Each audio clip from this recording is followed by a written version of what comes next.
The de facto TikTok ban bill has now passed the House and heads to the Senate. If enacted, the legislation would force Chinese company ByteDance to sell its stake in TikTok within 6 months, or the app would be banned in the United States. A lot of mixed feelings on this one. On the one hand, even setting aside the Chinese spy angle, TikTok is a complete dumpster fire of degeneracy, aimed almost entirely at teenagers, while being one of the primary drivers of adolescent depression and social media addiction. Banning it would immeasurably improve the mental health of millions of young people, but this is the Biden administration we're talking about. Assuming that they're acting with good intentions is utter lunacy. The ADL is also lobbying for the ban. And so we really have a TikTok problem, a Gen Z problem, because again, like we've been chasing this left-right divide, it's the wrong game. The real game is the next generation, that our community needs to put the same brains that gave us Tech Lead, the same brains that gave us all these other amazing innovations, need to put our energy towards this, like fast. Vivek Ramaswamy warns that allowing the executive branch to ban free speech platforms in the name of national security is beyond dangerous. What's stopping them then using the same powers against X and Elon Musk, claiming he's a threat to democracy by allowing free speech before the presidential election? Or as they call it, interfering in elections. Congressman Thomas Massey warns the foreign adversary part of the bill is so vague it could apply to websites within the US. He says it's all a Trojan horse. Now, people say that this TikTok ban will only apply to TikTok or maybe another company that pops up just like TikTok, but the bill is written so broadly that the president could abuse that discretion and include other companies that aren't just social media companies and that aren't, as some people would believe, controlled by foreign adversaries. Again, we're giving the president that discretion to decide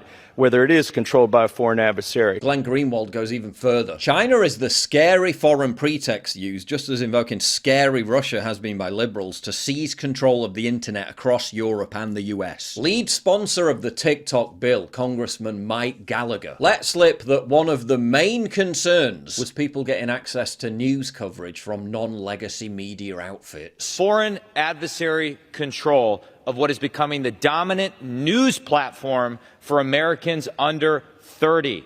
This is a common sense measure to protect our national security. Another key point is this. People are worried about this creating a precedent for the censorship of free speech. But TikTok itself in the West is already completely hostile to free speech. At least for anyone contradicting regime messaging, that is. It's notoriously, aside from possibly Reddit, the most censorious platform on the entire internet. They'll ban you for literally anything and remove your videos on a whim when a few idiots complain. If you think banning TikTok is going to severely harm the free speech of conservatives, you've probably never used it because TikTok itself does a very good job of that anyway. In fact, given it's a primary news source for people under the age of 30, many of them leftists, if you remove the platform altogether, it'll actually level the playing field. Like if Facebook's Threads was banned, do you think that really harm right-wingers? But then again, if they can ban TikTok on national security grounds, that greases the skids for them to ban any app or website on national security grounds. Do you want to see TikTok banned, or is there an ulterior motive at play? Share your thoughts in the comments down below.